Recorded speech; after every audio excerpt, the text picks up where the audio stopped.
Good morning, everyone. My name is Tori. I'm going to be your host today, and this is Chirp's third year of holding educational wild bird related events. They usually run from May through October, but we've started extending our virtual bird walk and talk events online because you've enjoyed them so much. So thanks for joining us yet again. All of our virtual events can be joined anytime on our YouTube channel, Chirp Nature Center. So if you're unable to catch this entire event, or you had so much fun learning so much about wild birds and wildfire that you want to watch it again, check out our Chirp Nature Center YouTube channel. We have a lot of content up there, not only bird walks and talks, but other interviews that we've been doing, as well as some fun songs you can enjoy. So all right, all that to say, let's get focused on today's event. All right, so let's get started. I'm so excited to introduce you to our wild bird talk. Let me back up. Our bird talk specialist today, her name is Tessa Putz. She is a phenomenal woman. She actually is a natural resources associate with the Living with Fire program at the University of Nevada, Reno Extension, where she works in science communication with an emphasis in wildfire education. And since receiving her Bachelor's of Science in Environmental Science at the University of Washington in 2014, Tessa has worked for a variety of research labs and agencies across the West. Her experiences include work as a crew lead for the U.S.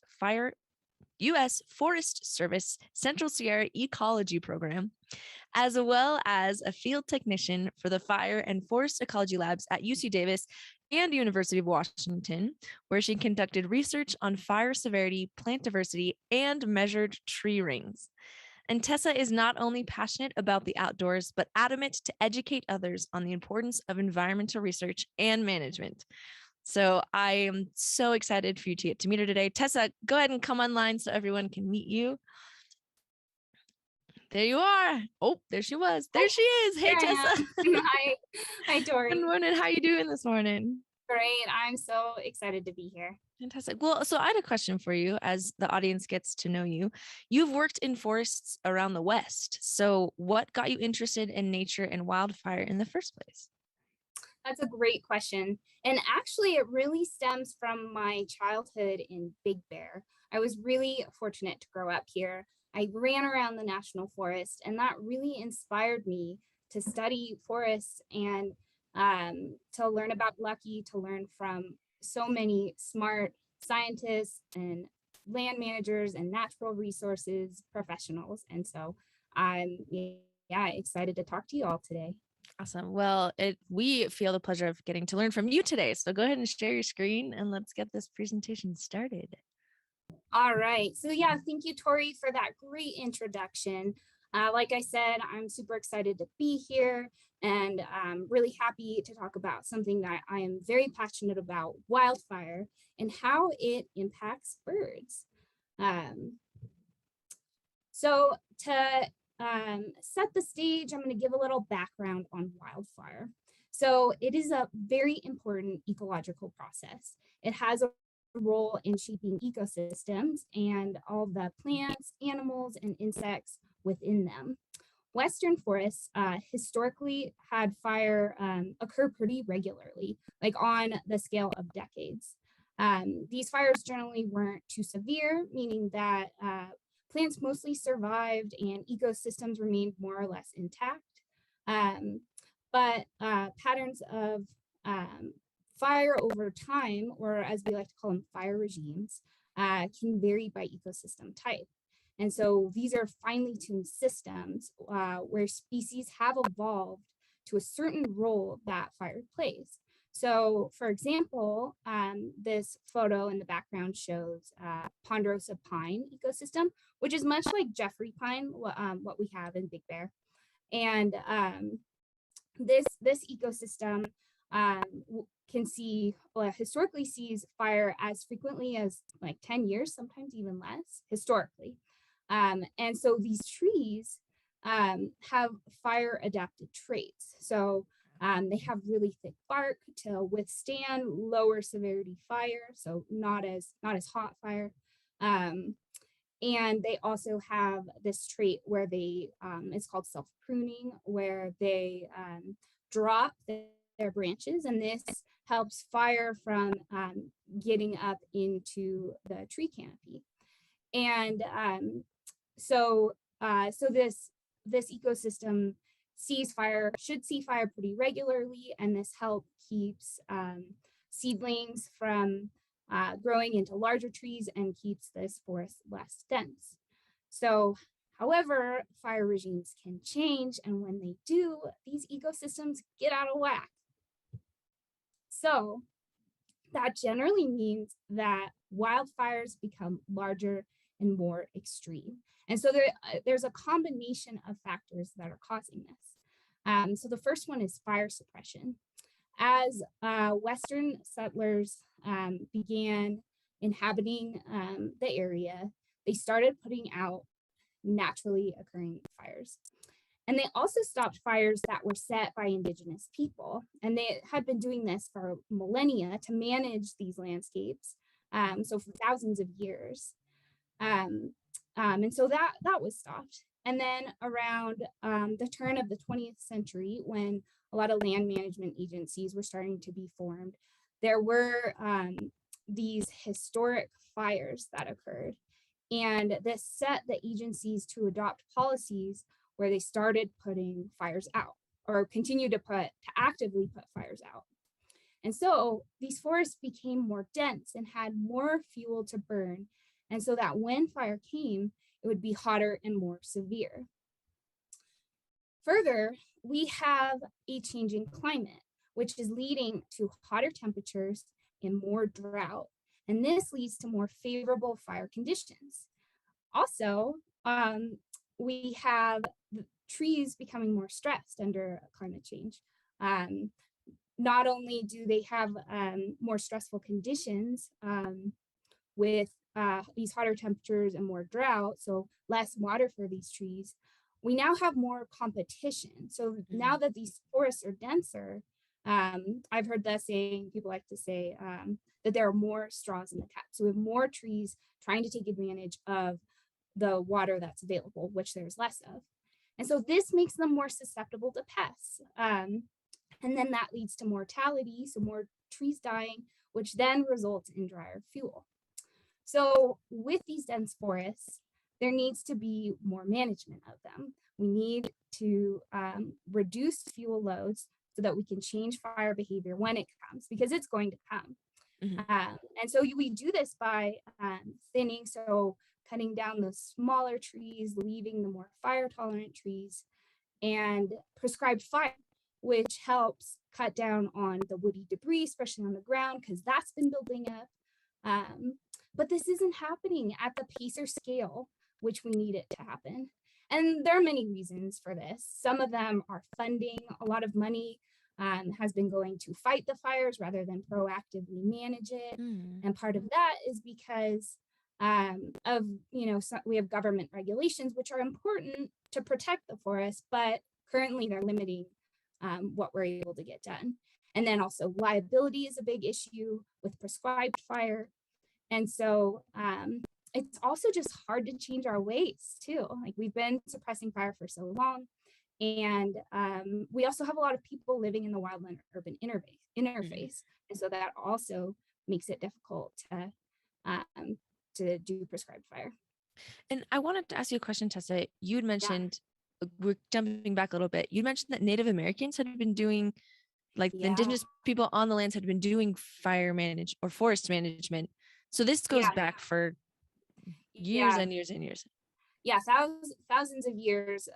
The numerous indigenous tribes, particularly in California, but across a lot of the West, across the world, really, have been using fire to manage the landscapes, to promote growth of plants that they eat or use for basket making. And so both Western settlers stopped it and made it a crime. And so that has also been a big issue. And so a popular theme right now is improving cultural burning and access to it. And so there's actually been some new bills in California that have been passed to allow this to happen. So it's a really cool time in that regard.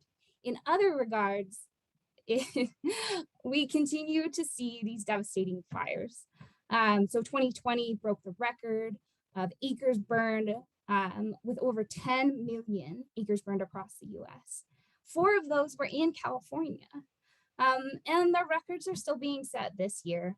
This year there was a fire that it was the largest fire that was just under 1 million acres. That was not a complex burn. A complex burn is where many fires come together, and that has surpassed 1 million. But the largest single fire, that was the Dixie Fire up in Northern California. And that same fire crossed the Sierra Crest, and that's the first time that has ever happened. And so it went from the western slopes to the eastern slopes. And then that happened again in the Caldor Fire by Lake Tahoe. So with fire becoming a larger part of our world, we're all pretty aware how this affects humans. We've seen thousands of homes lost, tens, or depending on the scale, hundreds of lives lost. And also, you know, maybe you've heard about habitat loss for wildlife, but specifically, how does this affect birds? And why do we care? I mean, I'm sure I don't need to tell this group how special birds are, but in this context, I think it's really important to underscore that birds are an indicator of environmental health and change. For example, birds helped us see the harmful effects of certain kinds of pesticides. And so when we lose the birds, what landscapes will we have left? What landscapes will we have for this bird? I don't know if anybody in the audience recognizes it. It's a local to Big Bear bird. I'm gonna say, is it a mountain chickadee? Bingo, you got it. Yeah. So it may be easy to think that birds are animals that might be the least affected by fire. You know, for one, you might think they can fly away, they'll be fine. And to a degree, this is true. Like plants, birds have also evolved with fire. You know, generally fire would just kill the weak. But this is actually not the case for young birds like nestlings or fledglings, such as this robin fledgling that you see here. They're, you know, not strong enough or not able to fly away. And this is especially the case if fires occur in the spring outside of their historic fire season, which is happening. And then even for adult birds, fire under extreme conditions like we're seeing can travel fast and far. You know, we're kind of in the age of mega fires. And so where do they go when their habitat goes up in flames? You know, where do they go when the forest looks like this? Like these photos of this high severity fire for miles on end. And so this high severity fire results in habitat loss. And not only do birds have to go searching far for suitable habitat, but the habitat might not come back. So typically, you know, a fire comes in, and if it's a high severity fire, trees might be lost, and shrubs come back in, and that's like a natural ecological process. But in these large patches, the habitats change can happen. So these shrubs might not be replaced by trees because there's a greater distance from that tree seed source. So seeds can't make it into these larger patches. And so trees might not grow back. Also, if a seedling, you know, is able to make it, if a seed does germinate and a seedling comes up, it might not be able to tolerate these new conditions that we're seeing. And so these huge areas of potentially altered habitat can impact bird diversity. So a UC Berkeley researcher had a study that found that bird diversity decreases with these larger patches of high severity wildfire. And so this is a main reason behind this is because there are fewer edges. So if you think about, you know, a large circle, you know, there's more surface area than there are edge.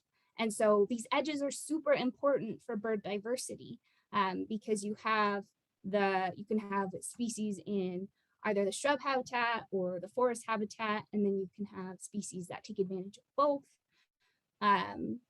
And so, if you have these consistent patches of just shrub habitat that are also replacing different types of forests that can be more variable than maybe that shrub habitat, you can lose species and have decreased bird species diversity.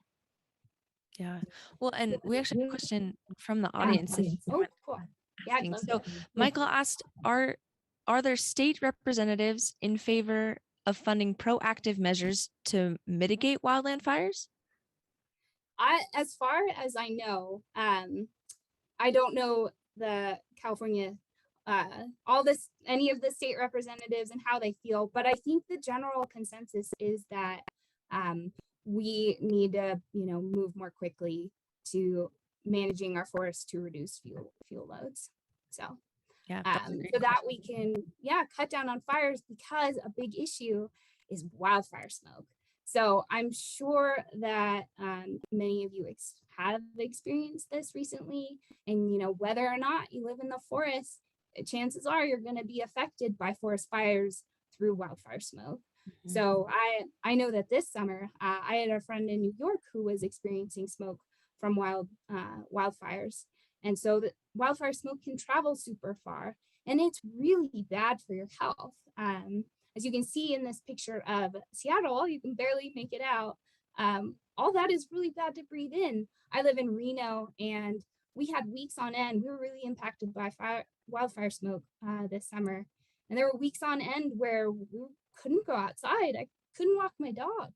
And so, we might be able to stay inside. We can turn on our air purifiers, but what about the wildlife that can't? So birds are significantly affected physically through wildfire smoke. Inhalation of wildfire smoke affects birds even more than us, actually. Birds are very sensitive to air quality. This was why canaries were used to indicate toxic gases in coal mines. So they're really efficient breathers. Actually, I think like one of the most efficient animals. They take in more air, and so they're more susceptible to particulates and their ill effects. And so these are carbon monoxide poisoning, which can lead to death, respiratory distress, and even lung damage. And there are other effects too of wildfire smoke. I think it can decrease clutch size, so the number of eggs, and it dirties feathers, which is important because it can affect the color, which might affect attracting mates or camouflage. And so, so this is really, really significant to many birds. And so this bird, a little fun fact about this bird is the Kirtland's warbler. And it's one of the rarest songbirds because of fire suppression that reduces its habitat. So it lives in a jack pine forest, which are forests of the Northeast. I'm pretty sure. I mostly know my Western forest, but it's at least over there on the other side of the country. Sorry for anyone who loves these forests. But so it's a really cool kind of tree where it is called serotinous, where it has serotinous cones, which means that it needs fire to open the cones so that this forest can germinate, the seeds can germinate, and a new forest can grow. So this bird is impacted by decreased fire, by fire suppression. So behavioral changes also occur from wildfire smoke. So birds will reduce their activity. They'll stop eating or moving because wildfire smoke can be a cue for food scarcity, that they might have to compete with other animals, or that it just totally might, habitat and food might be lost. And so what they'll do is they'll go into torpor, which is where they lower their heart and respiratory rate and save energy. There was a study that mentioned that they'll also decrease bird song too. They won't be singing, which makes sense. If they're stressed, they're not going to be doing that. So they can do that. They can also increase activity too. So they might have to quickly fly away because wildfire smoke might indicate that wildfire is coming. And so they might try to farther away than typically they would. And that puts stress on them, especially for, smaller birds. So, yeah, so that's pretty tough on birds. One thing I wanted to ask the audience is if they know what kind of owl this is. A clue is that uh, where it's standing might indicate where it nests. Ooh, okay, we'll give some people, and especially for those who joined our owl talk last time, you should have even Oh, better insight. yeah. But we'll wait. We'll have some guesses. And interesting. While people are putting in their guesses about the bird, it's so interesting. You'd mentioned how some birds rely on the forest burning and wildfires, and then some birds are obviously detrimental. They're affected very negatively by it. So it's trying to strike this very, I feel like, Yeah, delicate balance, right? Because some rely on the wildfires, whereas others don't have a home because of them. So it's so interesting how all yeah. that has to work. Oh, just you wait. Yeah. Oh, I'll get okay. further into Like that. getting ahead of You'll see. myself. All right. Yeah, All right. yeah, So I think enough people have guessed. I'm gonna say, is it a burrowing owl? yeah. It is a burrowing owl. Oh, two for Yeah, two. Okay. yeah. All right. Um, so another really interesting aspect to wildfire smoke is that it influences the detection of birds. So it affects the counts. And this is important because that influences the conservation and management of birds. So there was a University of Washington researcher, or there is, who she used data from eBird, which I'm sure many people in the audience are familiar with, but for quick rundown, it's a citizen science program. I think most people use it in an app from the Cornell Lab of Ornithology, where people can upload their observations. So she took this data and combined it with air quality data to see if there was an influence of smoke pollution and on detecting birds. And she did. She found that it affected observations of 26 bird species, and that was just Washington alone. Wow. Yeah. And so this was because it's not, I mean, it makes sense. It's, it can be hard to see birds with wildfire smoke, but also because behavioral changes led to differences in ability to observe birds. And so some were more detectable, but others were less, which that part makes sense. So songbirds were the ones that were detected more often because it was thought that they were lower to the ground because wildfire smoke kind of kept them lower to the ground. And another interesting part about that is that they thought they were more active because they couldn't be seen by predators. So it increased their activity. But then birds of prey were observed less often because usually those are seen circling high above. And so wildfire smoke really impacts the ability to see them in that way. So continuing on the wildfire smoke impacts, there's a lot. So wildfire smoke changes the environment. We just talked about how it affects visibility for humans and for birds. And it also changes the temperature, which I'll get into later. But so it disrupts migration, and smoke affects birds' sight and smell, which they use for migration.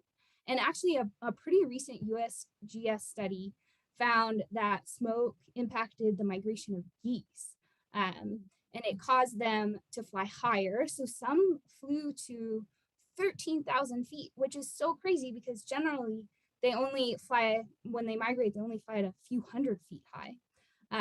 They also had to stop at additional sites. They talked about how some birds stopped on the Pacific Ocean to conserve energy and to wait for the wildfire smoke to move. And then, so this all led to a migratory path that was twice as long, which is really terrible because birds only eat so much, they only have so much energy to migrate. And so this can like have implications later on for survival. after migrating and reproduction implications as well. And so this was a study on, I think it's pronounced tule geese, but this is a picture of snow geese and Ross's geese, who are likely also impacted because they migrate as well. And then wildfire smoke can even lead to death. So I'm sure many people are familiar with the mass migratory bird death event last fall in 2020, where this was across the southwestern US, and hundreds of thousands, maybe even 1 million birds were just found dead. And so it was proximity to wildfire and wildfire smoke played a role. There was a study that found this. And this was because this was September 2020, which was when there were 3.5 million acres that had been burned in that month alone, which is a big migratory time. And then they suspect that other factors also influence this as well. It was a year with some drought. It was also a storm, some cold and snowy conditions came in, and these likely cut off food supply and led to birds having to migrate earlier, which they likely weren't prepared for. So additionally, unfortunately, fighting wildfire also affects birds. Dozer line can destroy habitat. This is maybe a little more, has less of an effect on birds because birds can fly around, but this is an effect. And also fire retardant. So generally wildfire retardant is considered non-toxic and not harmful at low application rates, but at certain rates, wildlife may react with minor or temporary symptoms. And so this can pose a risk to birds, which may compound with some of those other stressors that we've talked about, like smoke exposure or loss of habitat. And so because of these risks, managers are trying to avoid sensitive areas and use appropriate amounts, minimizing the use of it, well, the rates of it. But however, both of these tools are necessary measures that have to be taken to save lives and habitat. And so far, these potential risks don't outweigh the benefits. Yeah. So, however, wildfire can have positive effects on bird populations, and is actually really necessary. So even these mega fires that we've been having, they can have varying severity, varying effects. So you can see in this picture on the left, you can see how patchy that burn is, how there are patches of forest that are healthy, that are still alive, and then high severity patches. And so, I talked about how these large areas that are torched are not good, where you might have a change in habitat. But patchy burns with these mixed fire effects are important to many species. In these higher severity areas, you can have increased sunlight, which then allows different plant communities to grow. You can see that in the picture on the right.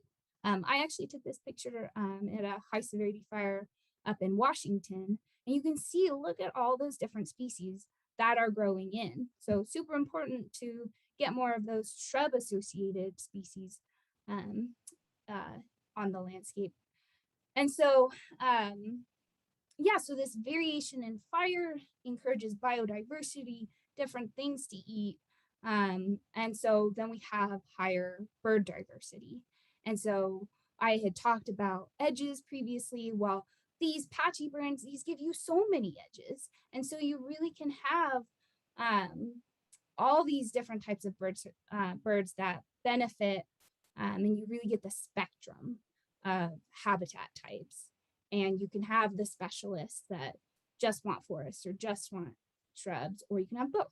And so an example of a species that benefits from patchy fire, and this is really cool because this is newer research. So the spotted owl, which is this guy here, it generally prefers old growth habitat. And so that's like characterized by, more dense, or like not as open forest, like not patchy forest. And so like a closed tree canopy, as we'll say. And so fires were generally considered destroyers of their habitat. But recent research has actually found that in the California spotted owl, birds may even prefer burned habitat. So they can use it as long as they have nesting habitat. But they'll use the burned areas for foraging, that having more diverse fire effects in fire suppressed forests are beneficial, because it opens up regions for them to forage better, as long as they have the more intact forest to go back to nest and to hide from predators. So this is a super cool finding. And then dead trees in burned in burns are really important. So wood boring beetles are attracted to dead trees. Bark beetles are more interested in, I think actually only are only attracted to live trees, live stress trees, which they take advantage of. But wood boring beetles love dead trees, and they love them because dead trees no longer have the chemical and physiological defenses, so they don't taste bad. And a thing that trees will do to discourage pests is to flush them out. They can do that, and so dead trees can't do that. And but they're still tasty to these wood boring beetles, who then have larvae, and that's a huge food source for a lot of animals, but mainly the black-backed woodpecker, which you see here. And they are an example of a species that is adapted to this kind of habitat, this post-fire habitat.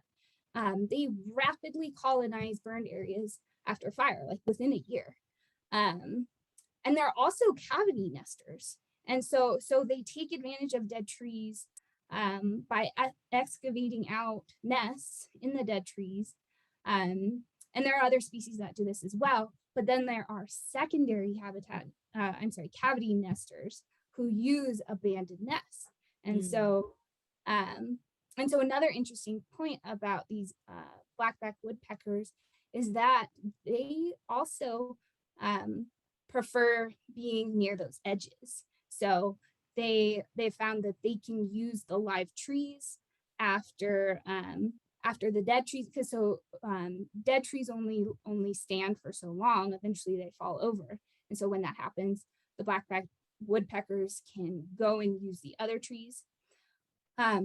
Also the really open areas, so those large patches of high severity fire, those can be riskier for birds because it's much more open for predators. And so these woodpeckers like to be a little closer to those edges because it's a little safer for juvenile birds.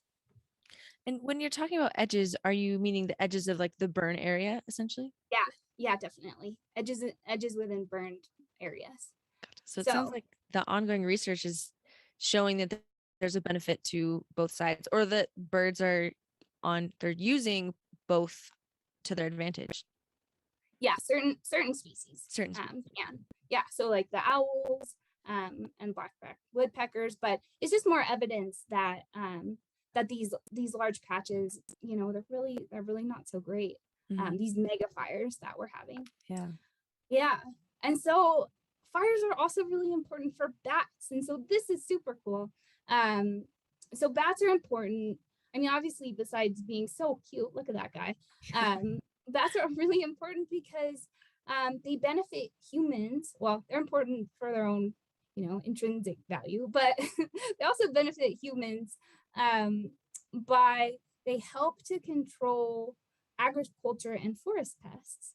But unfortunately, they're threatened by habitat loss and diseases. Diseases are really really impacting bats. And so that UC Berkeley researcher that I mentioned before, he also looked at the effects of wildfire on bats. And he found that bat species increased with diverse fire effects. So those patchy burns with, different, so not only patchy burns, but different effects like, more milder effects of fire. And so this was because fire reduces clutter in bat foraging habitat.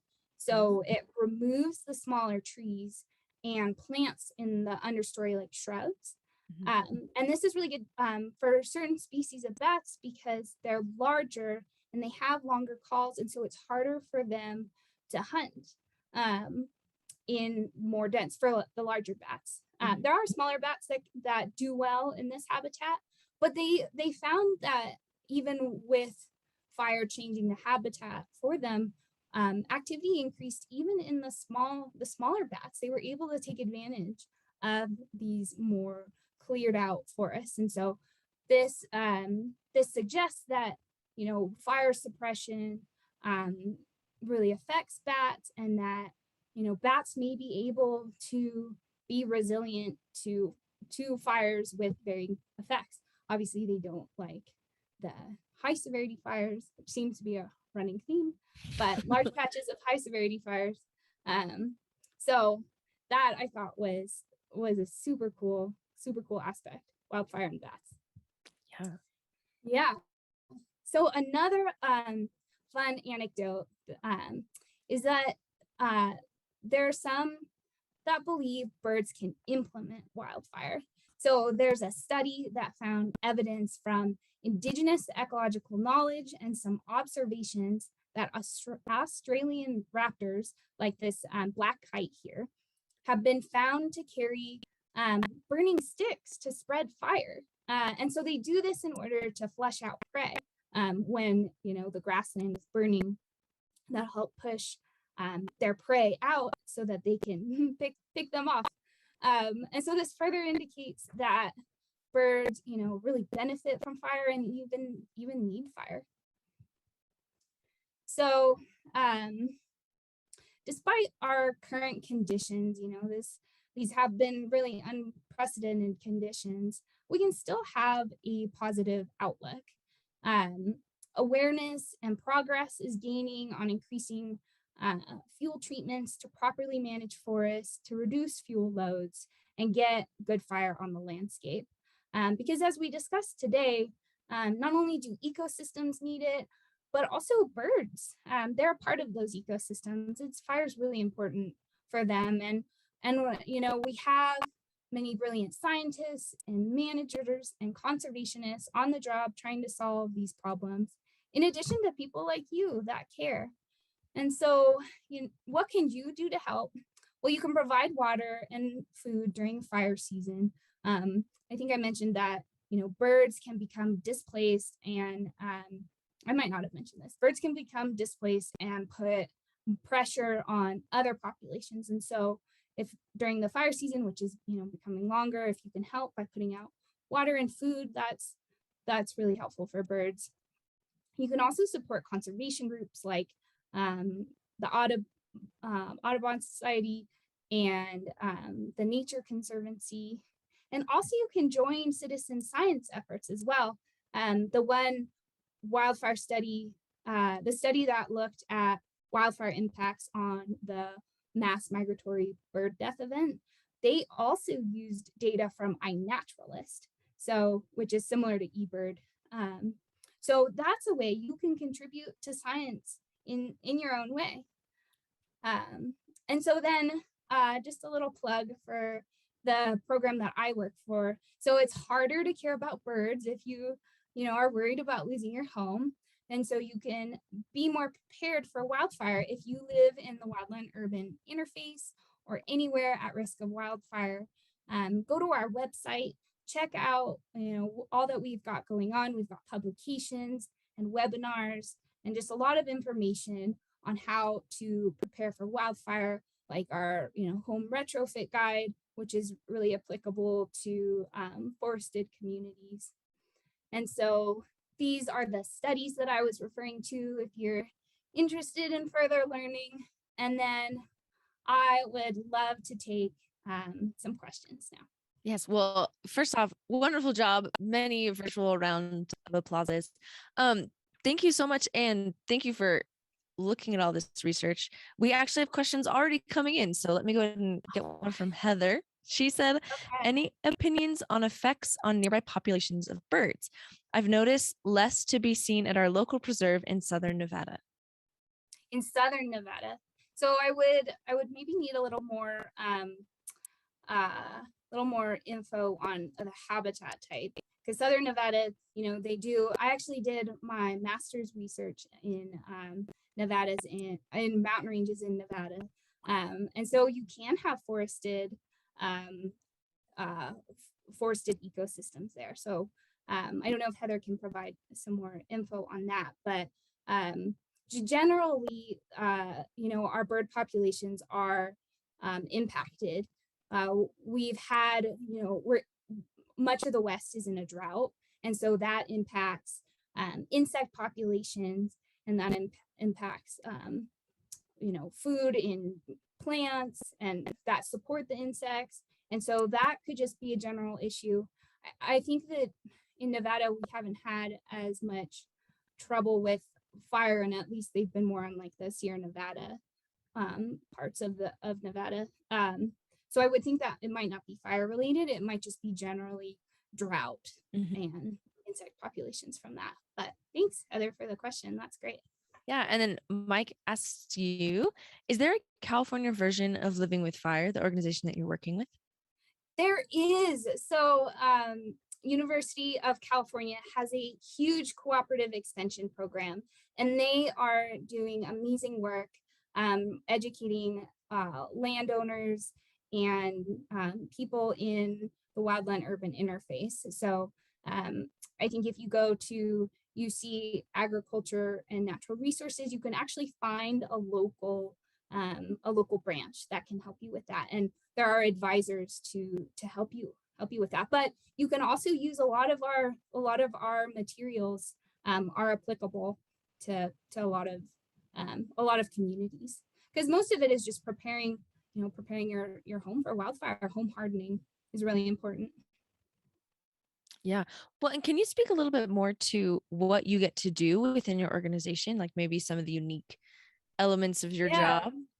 Yeah. So a lot of what I do is distilling science for the public, or maybe even for some managers. But I also work on some collaborative efforts to educate the public. So right now we're working on a flood after fire guide for communities in Nevada, preparing people. I don't know if anyone remembers that a couple weeks ago, the northern Nevada and northern California were really impacted by an atmospheric river in those areas that had burned. And so people were really concerned about flooding after wildfire, because that's a big issue.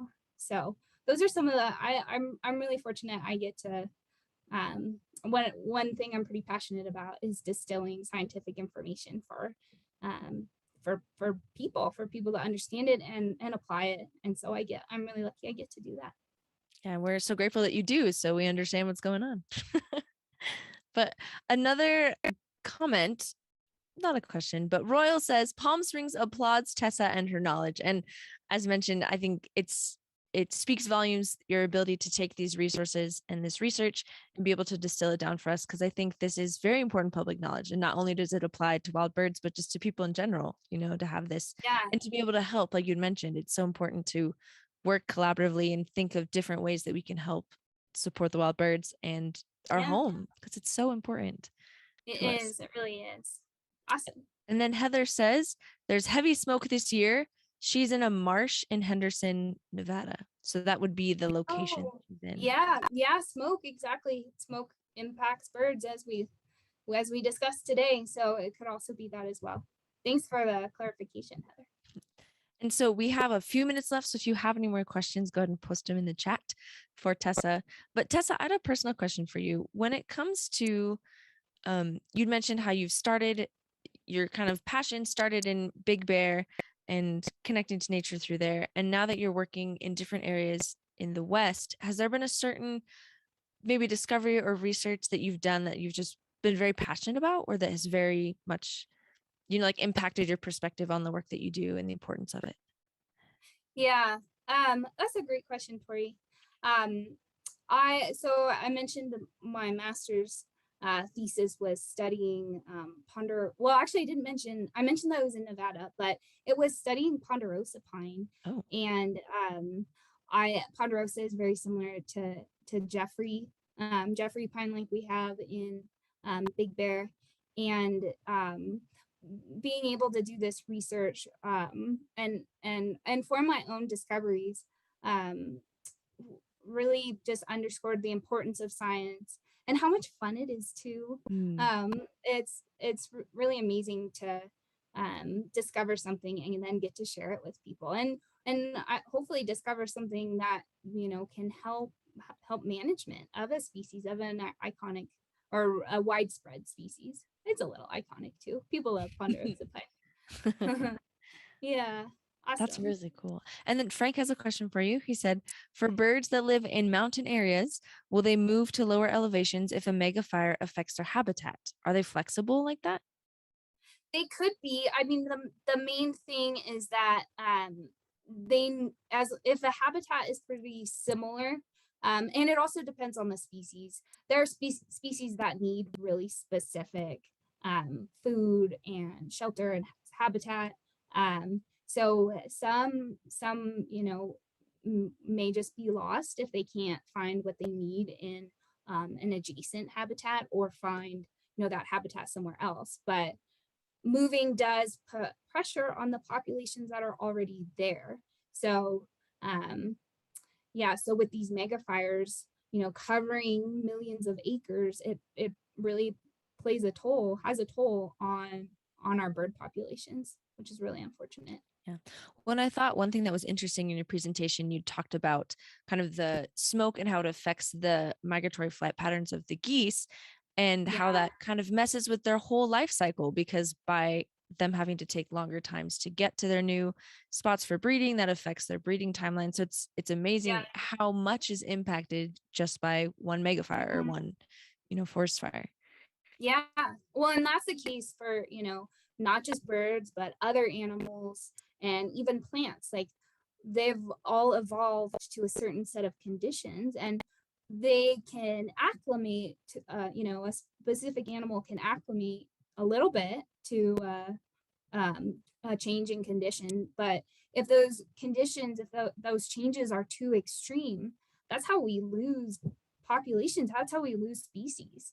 Mhm. So, this time of extreme change, we might need those like Frank asked about the populations.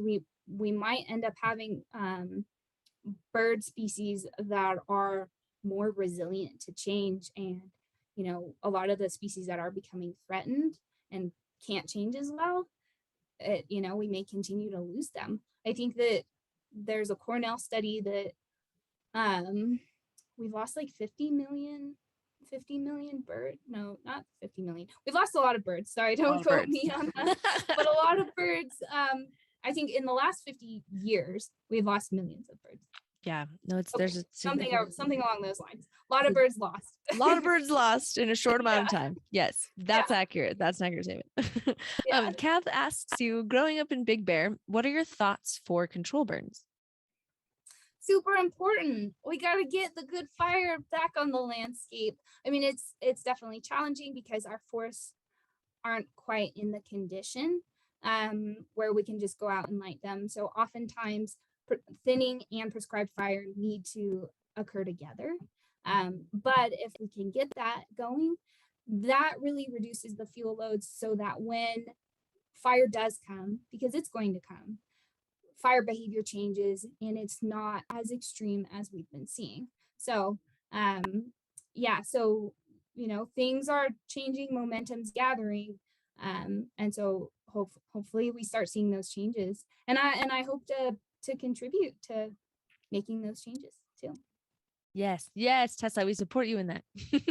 I do. I support you in that. Thanks, Tori. Catherine asks, in a nutshell, what are the optimum fire management strategies for the health of our forests and its inhabitants?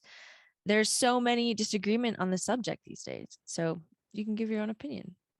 Yeah. So like I was saying, reducing our fuel. So by ecological thinning. So that's often reducing the small trees, keeping the larger trees that are more fire tolerant, that will live when we have applied fire to the landscape again, and then getting fire back on the landscape, having those prescribed burns. That is, this general idea of reducing the fuel, because that makes sense. We have too much, too many trees that are going to lead to more extreme fire conditions, and that's how fires get out of control, and that's how we lose communities, like the several communities that we've already lost this summer. So Yeah. Well, we're all set on questions. Tessa, it has been such an honor getting to talk with you and learn from you today. Chirp thanks you. I thank you. All of the audience members thank you for just kind of sharing your knowledge with us. We are so great that we got to talk today. yeah, thank you so much. I had so much fun, and I'm so glad that people were here to listen to me. So much, Tessa. Okay, Always a great. Thank pleasure. you so much. Have a wonderful Thanks, day. everyone. Till we see you again, let us know how we can help. We're located at 578 Bonanza Trail in Big Bear Lake, California. You can call us. We're open from 10 to 6 every day. You can also go to chirpforbirds.com and check out all of our resources. We have a ton of wild bird resources for you, including articles that we publish bi-monthly. We have a newsletter that you can sign up to join and that way stay connected with us. We're on the social media platforms you see before you. Our handle is chirpforbirds.com, which means you can check out videos. You can rewatch talks and join us on virtual walks and talks. You can also get updated wild bird resources and information daily by following us on social media. So again, we're so grateful that we're able to connect with you, whether you come into the shop or you hang out with us online. Thank you so much for joining us today. It has been my pleasure to host this event, and I look forward to seeing you again very soon. And I hope you feed the birds and have a wonderful rest of your day. Happy birding.